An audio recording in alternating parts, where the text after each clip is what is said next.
Lydia Hukeyo. Machiegni nyakoro mgajwang' wacho kod mago mag siasa riwruok mar Azimio la Umoja One Kenya Alliance koro loko pache wi ng'anyo ma giselando ni koro biro timore tich adek mar jumani. Azimio wacho ni koro gijiwo jo-Kenya mondo mi obi ochung' gi chunje mag jo-Kenya ma osenegi e ng'anyo.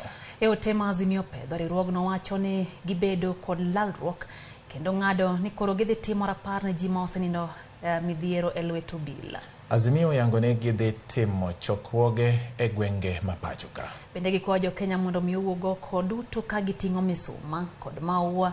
Misumago ibiro moki kendo maua ibiro pedhi e kuonde ma oganda nitiere kaka ranyisi mar rapar, ka bende lamo ne jo-Kenya ibiro tim. Riwruogno bende okwayo jodolo ni oyie oket tenge tich abich, ngeso gi jumapil kaka mago mag lamo mag rapar ne ji ma osenegi e kinde mag ng'anyo.